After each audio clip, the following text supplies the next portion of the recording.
안녕하세요, 여러분. 오늘은 유다 나라에 다가오는 파멸에 대한 이야기를 나누도록 할게요.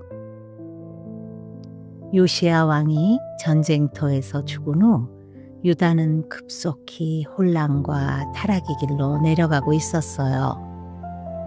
그가 세운 개혁의 불길은 짧게 타오르다 꺼졌고 백성은 다시금 세상의 욕망으로 눈을 돌렸지요. 그의 아들 여호아하스가 왕위에 올랐지만 하나님의 뜻을 따르지 않았고 얼마 지나지 않아 애굽의 바로 누구에게 사로잡혀 이방 땅으로 끌려갔답니다. 열왕기하 23장 31에서 33절. 하나님을 잊은 지도자들의 시대가 다시 열린 것이었어요. 여호아하스의 뒤를 이은 여호야김은 스스로 강하다고 여겼지만 그의 마음에는 하나님을 향한 두려움이 없었어요. 그는 하나님의 말씀을 불편해했고 예언자들의 충고를 무시했지요.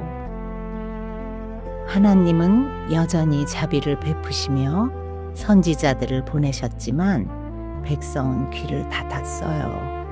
예레미야는 하나님의 말씀을 기록하여 왕에게 보냈지만 여호야김은 두루마리를 칼로 잘라 화로에 던져버렸답니다.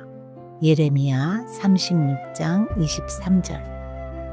그러나 하나님의 말씀은 불 속에서도 사라지지 않았지요. 하나님은 예레미야에게 다시 말씀하셨어요. 내 말은 불과 같고 바위를 부수는 망치와 같지 아니하냐. 예레미야 23장 29절. 말씀은 불태워질 수 없고 진리는 결코 침묵하지 않는다는 것을 하나님은 그를 통해 보여주셨어요. 겉으로는 예루살렘이 여전히 평화로워 보였지만 백성의 마음은 이미 타락으로 가득했어요. 가난한 자는 억눌렸고 부한 자는 뇌물을 받고 제사장은 형식적인 의식만을 반복했지요. 하나님께서 정의가 강같이 공의가 마르지 않는 강처럼 흐르게 하라 하셨지만 유다의 도성에서는 더 이상 의를 찾을 수 없었어요. 아모스 5장 24절. 사람들은 하나님보다 자신의 이익을 더 사랑했고 탐욕이 신앙을 삼켜버렸답니다.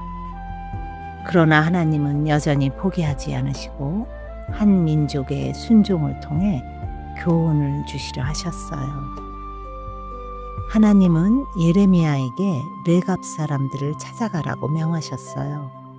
그들은 조상 요나답의 명령을 지켜 세상의 유혹을 멀리하고 포도주를 마시지 않으며 장막에서 거하며 단순한 삶을 이어가던 사람들이었지요. 예레미야는 하나님의 명령대로 그들에게 포도주를 내밀었지만 그들은 단호히 말했어요.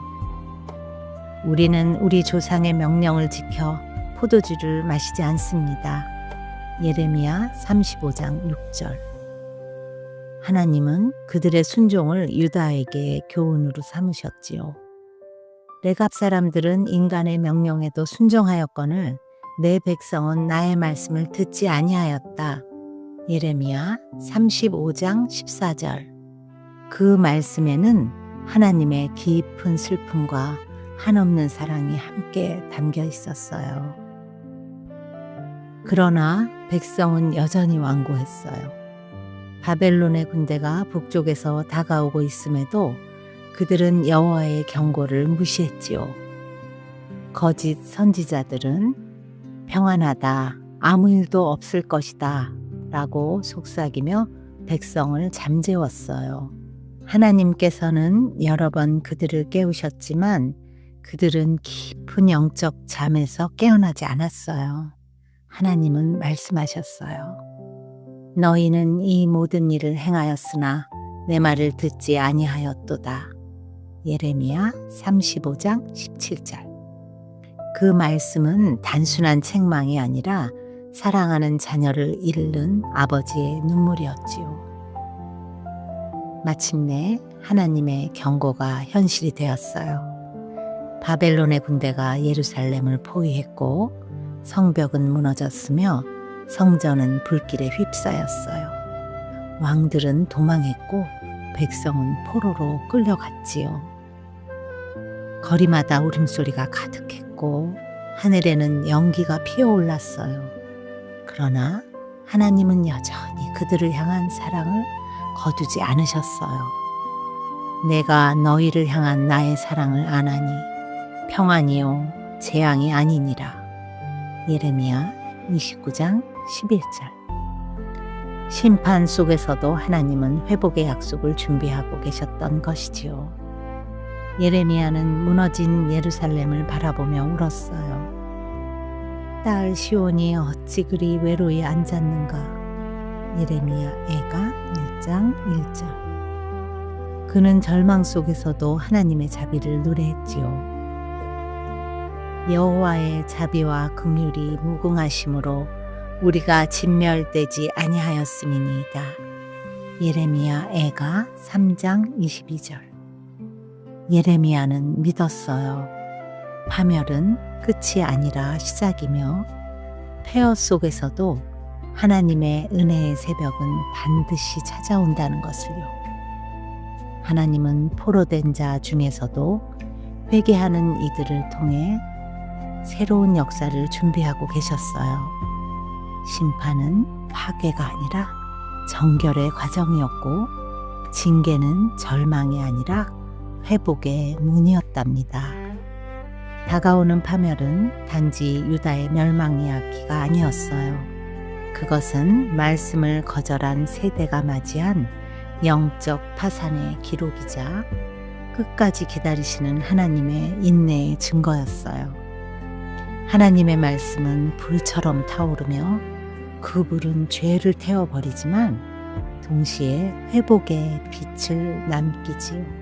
여호야김은 말씀을 불 속에 던졌지만 말씀은 그의 마음을 비추는 거울이 되었어요. 레갑 자손의 순종은 세상과 타협하지 않는 믿음의 본이 되었고 그들의 단순한 충성은 하나님께서 기뻐하신 예배가 되었답니다. 우리는 그들을 통해 배워야 해요. 하나님은 화려한 제사보다 순종을, 많은 재물보다 진심을 원하신다는 것을요. 오늘 우리의 세상도 예레미야의 시대처럼 다가오는 영적 어둠 속에 있어요. 하나님은 여전히 부르십니다. 돌아오라, 내가 너희를 고치리라. 예레미야 3장 22절. 우리는 지금 어떤 길 위에 서 있나요? 하나님의 말씀을 귀하게 여기고 있나요? 아니면 편한 말만 찾고 있나요? 파멸은 갑자기 오는 것이 아니라 작은 불순종의 반복에서 시작된답니다. 그러나 희망도 그만큼 가까이에 있어요. 마음을 낮추고 말씀 앞에 무릎 꿇을 때 하나님은 다시 빛을 주시지요. 함께 기도하겠습니다. 주님, 우리가 유다처럼 완고하지 않게 하시고 레갑 자손처럼 순종하게 하소서. 말씀을 두려워하며 주님의 뜻을 귀히 여기게 하소서.